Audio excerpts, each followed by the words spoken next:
Welcome to Flask and Purpose. I'm Patrick, I'm Chris Cappy. and there's an intern over there. Jack the intern's joining us today. Yeah, he's here. It's all right.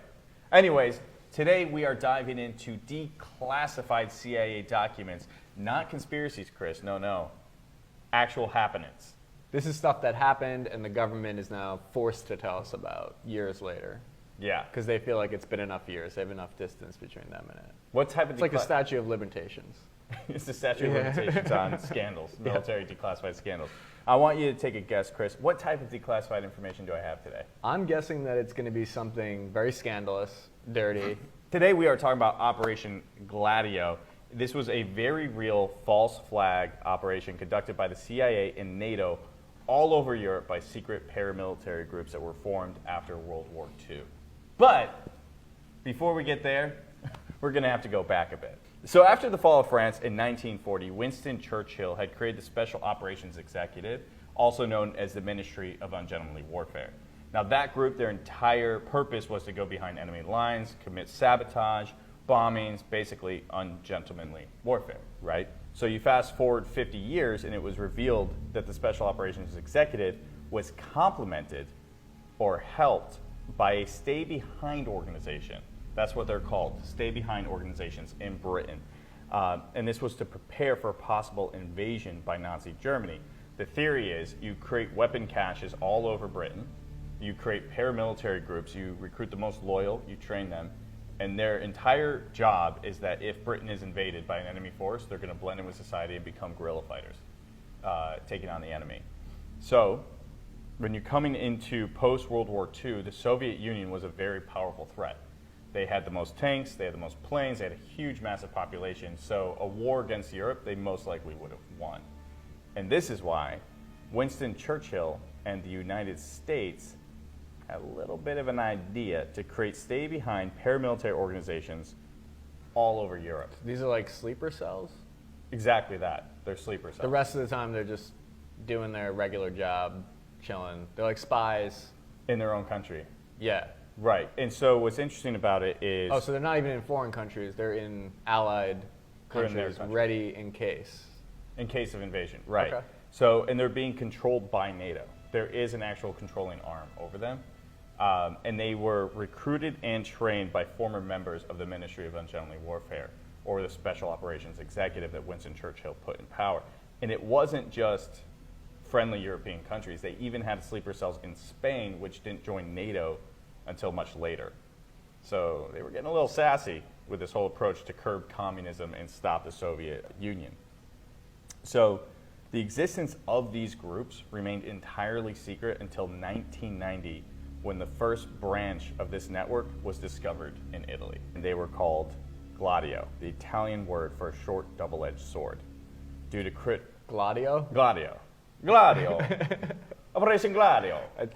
I like it. Just imagine a group of Italian guys who basically since World War II have had access to tons of weapons, training, recruiting new loyal members, just operating secretly to the civilian population, the press, and everyone else. So the press, when they found out about this, the Italian prime minister, they all had to admit it, but they got a little snitchy. They were like, we're not the only ones. Here's what kind of came out, right? There were secret paramilitary groups part of this operation all over Europe, including Belgium, Switzerland. Yeah, way to stay neutral, Switzerland. I guess there's some holes in your morals, just like your cheese. Belgium, France, Spain, Greece, Denmark, Germany. So all over Europe, these paramilitary groups existed. And only 2 nations actually investigated them to get rid of them. So the question is, do they still exist? Are they still operating in these countries?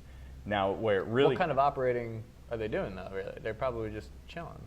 Well, you would hope, right? So in That's the point of like a sleeper cell, is they do most of the time they're just sleeping. So in 1972, though, the Gladio group in Italy killed 3 military policemen. And then in 1980, they were... Unprovoked, just... Oh, well, we're getting there. Oh, okay. Then in 1980, they were involved in a train bombing that killed 85 civilians. Immediately after, both attacks were pinned on leftist and communist groups. So like a false flag They attack. were pulling off false flag operations. Was this happening all over Europe? Is that verified 100% true that it was those groups that did that? Yes, actually, this happened in 1990. These men were held on trial in Italy for these attacks, and they openly testified in court, we shouldn't be here. We were operating under the guidance of a very powerful... They snitched on their own government? Terrible sleeper Not their cell. government, NATO. This secret arm that was operating this, so... Yeah. Yeah. They're supposed to take that with them. Chris, let's put ourselves in the shoes of these paramilitary boys, right? Take the cyanide pill. Is that what you would do? That's what they should do. I would never sign up for that mission. I want to say something. I've known you for about a year now, right? Yeah. You do have great integrity. Thank you. I mean that. However, would you really just take the cyanide pill? I would never put myself in a position where I've ever been issued a cyanide pill. If a cyanide pill is in my standard issued kit, I've made a mistake at some point already. You don't want that life? I do. Yeah, no, part of me, sure. And you would not take the cyanide pill, I'm telling you right now. I would turn on my government. It's not your government. It's a secret government. Okay. You're almost telling your government about You're kind of doing the right thing. Yeah, I wouldn't take the cyanide pill. I would rat everyone out, and then I'd get saboed. The question is, really, do these groups still exist throughout Europe? I hope so. Are they executed? Wait, why is that? Because they're out there doing what, like I said, like what I'm not willing to do. Which is get caught for bombing 85 civilians on a train. to commit a false flag operation. Yeah, like I'm not down for false flag operations. You're not. Not into But you're that. glad that someone's doing it. Yes, I'm glad that someone will take that role. Are you sure you want this on the record? Someone has to stand up for these people.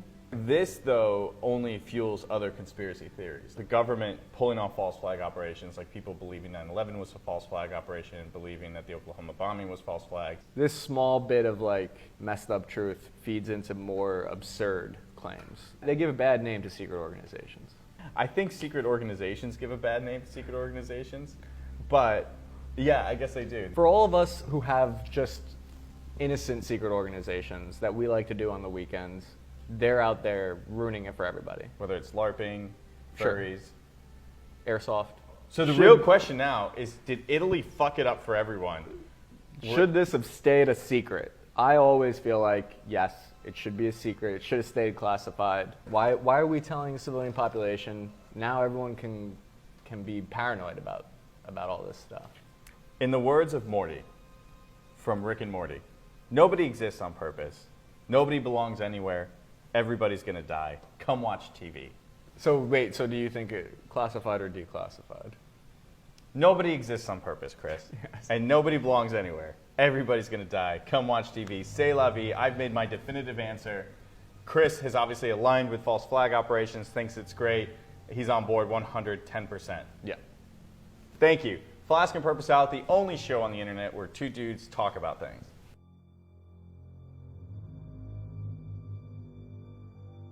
Quai, seu app de vídeos curtos.